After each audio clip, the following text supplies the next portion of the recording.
Hi all. Today we discuss the other session, uniform convergence and integration. So in this session we will discuss theorem 7.16. So this is the relation between the uniform convergence and integration. So start with alpha monotonically increasing function on AB. Suppose Fn belongs to R alpha on AB. That means each Fn is Riemann Schiller's functions for n equal to 1, 2, 3, etc. And suppose Fn converges to F uniformly. Okay, then F belongs to R alpha. This is theorem. That means if you are considering the sequence of integrable functions, then its uniform limit is also integrable. That is the meaning of this. Okay. On the other way, moreover, we will prove this theorem. This result integral A to B F d alpha is same as this one. So the other way we can see this equation as integral A to B. This F can be written as limit n tends to infinity Fn d alpha. Okay, that is same as limit n tends to infinity integral A to B Fn d alpha. So this shows that the integral and limit can be interchanged. Okay, this is possible only if that convergence is uniform and each Fn is integrable. Okay, so this is the theorem we have to prove now. So we start with the uniform convergence, the definition of uniform convergence. So we have proved that Fn converges to F uniformly, then the supremum value, supremum x belongs to AB mod Fn of x minus f of x is always less than or this is denoted by mn in our theorem, and this tends to 0 as n tends to infinity. This is the characterization for uniform convergence. So in this theorem, the textbook we have, we can see this instead of this mn we use the symbol epsilon n. Okay, so the same result holds. Now this is the definition of this or proof. So this is the definition of uniform convergence or characterization of uniform convergence. Okay, so what is the implication of this? This means Fn of x minus f of x, okay, modulus of this less than epsilon n for all n greater than or equal to n, because the supreme is taken over all over x belongs to AB. So this is true for every x. Okay, now if this is the case, you can write minus epsilon n or f of x minus epsilon n, or we will write it as, first of all we write this is minus epsilon n less than or equal to Fn of x minus f of x. Instead of writing Fn of x minus f of x, we write it as f of x minus Fn of x. Both are same. You can write in the other way in this modulus. So this is f of x minus Fn of x less than or equal to epsilon n. Okay, for all n greater than or equal to n for all x belongs to AB. So what is the implication of this? That is Fn of x minus epsilon n less than or equal to f of x less than or equal to Fn of x less plus epsilon n. Okay, epsilon n for all n greater than or equal to n for all x. Now we are given that these each Fn is integrable. Therefore this Fn of x minus epsilon n, this is a constant function, then these are integrable functions. So we can take the lower integral on both sides. So lower integral Fn of x minus epsilon n less than or equal to lower integral f of x. Okay, by using this, by taking upper integral, you can write upper integral f of x upper and left d alpha. Instead of writing in terms of x, we write it in terms of alpha. We are taking the Riemann Schiller's integral rather than Riemann integral. So we write it as integral lower integral Fn minus epsilon n d alpha less than or equal to lower integral f d alpha. By taking the other inequality, you can get upper integral f d alpha is less than or equal to upper integral fn d alpha fn plus epsilon n d alpha.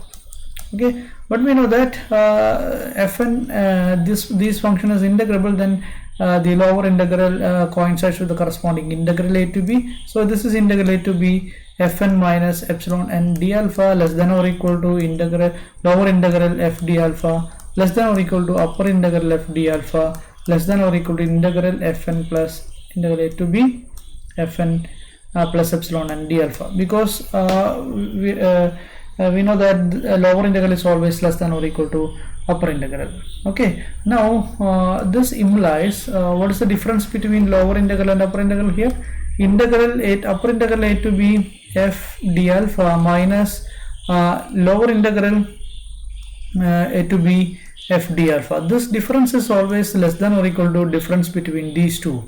Okay, so we know that what is the difference between these two? So that will be integral a to b. We have difference between these two things, so that is epsilon n, that is this minus this quantity. Okay, so fn can be cancelled, so this is 2 times epsilon n d alpha. So 2 times epsilon n d alpha can be 2 times epsilon n can be taken out, then that will be 2 times epsilon n integral a to b 1 d alpha. So that will be 2 times epsilon. This is alpha of b minus alpha of a. Okay, so we know that as n tends to infinity, our assumption is fn converges to f uniformly. Therefore this quantity, okay, that is epsilon n, tends to 0 as n tends to infinity. Okay, now take limit on both sides. This will be 0. Okay, integral a to b f d alpha minus, this is upper integral and lower integral f d alpha, integral a to b f d alpha tends to 0 as n tends to infinity, because as n tends to infinity this quantity tends to epsilon n tends to 0. So this implies f belongs to R alpha. So this proves the integrability of this f. Okay, now if we consider this again, now this becomes integral fn d alpha minus integral epsilon n d alpha, and here we have these two quantities are the same, which is equal to the integral, which is less than or equal to integral f d alpha less than or equal to this is less than or equal to integral fn d alpha minus integral epsilon n d alpha. Okay, so this is the case. Now we can write this as minus integral epsilon n d alpha less than or equal to integral f d alpha minus integral fn d alpha, by subtracting integral fn d alpha from each of these terms. So that will be integral minus integral, so plus integral, this is our plus integral f n d alpha, not fn, epsilon n d alpha, epsilon n d alpha. Okay, so this implies modulus of these two quantities, that will be integral f d alpha minus integral fn d alpha. Modulus of this is always less than or equal to this integral epsilon n d alpha, which is equal to epsilon n times alpha of b minus alpha of a. Okay, again which shows that as n tends to infinity this coincides with this one. So this implies integral a to b fn d alpha as limit n tends to infinity. By taking limit n tends to infinity on both sides, we can get this tends to 0. So this two limit will coincide. So limit n tends to infinity integral a to b fn d alpha is equal to integral a to b f d alpha. This is the result. The uniform limit of sequence of integrable functions is again integrable. Okay, so this proves theorem 7.16. Now in this section we can discuss one more theorem, the next theorem. The statement of next theorem is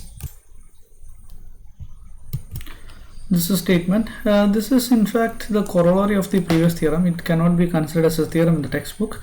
If Fn belongs to R alpha, that is Fn are all integrable functions, and if f of x equal to summation n equal to 1 to infinity Fn of x, that is the series constructed by this Fn of x. Our assumption is this series is also uniformly convergent, okay, on AB. Then we can write integral a to b f d alpha. In order to get the integral of this f, we can integrate the term by term of this terms of the sequence, the series, okay. So this is the theorem, integral a to b f d alpha equal to integral summation n equal to 1 to infinity integral a to b f and d alpha, okay. So for that we first define the sequence of partial sum of this, and it is denoted by Sn of x. Sn of x is denoted by summation n equal to 1 to n Fn of x. So this is the sequence of partial sum. Then our assumption is the series is uniformly convergent. Then we can get the sequence Sn of x converges uniformly to f of x. So this is the situation here, but each Fn is each Fn of x is Riemann-Schiller's integrable, then Sn of x is Riemann-Schiller's integrable. So we have, from the definition you can get this is this belongs to R alpha, okay, R alpha. Now we have this is a sequence of Riemann-Schiller's integrable functions, and f of x is the uniform limit of that, okay. Now we have the previous result, f is also this implies f belongs to R alpha, okay, on AB, and we have integral a to b f d alpha can be written as limit n tends to infinity integral a to b Sn of x Sn d alpha, okay. So this is the previous result. Now we can write this as limit n tends to infinity integral a to b. We can put the definition of this, that is summation n equal to 1 to n Fn d alpha, that is equal to limit n tends to infinity. This contains only finite number of times, f1, f2, etc., f capital N. So this integral can be using the sum rule. We can split this integral as summation n equal to 1 to n integral a to b Fn d alpha. Now apply the limit as limit n tends to infinity, that will be summation n equal to 1 to infinity integral a to b Fn d alpha, okay. But the left side is integral a to b f d alpha, okay, which proves this theorem. This is not the theorem, this corollary. That means the integration can be performed term by term, even if it contains infinitely many terms, okay. That's the theorem. What is the meaning of this theorem? Only this is possible only if the series converges uniformly, okay. So this proves, or this completes the relation between discussion of the relation between integration and uniform convergence. In the next class we will discuss what is the relation between differentiation and uniform convergence. Thank you.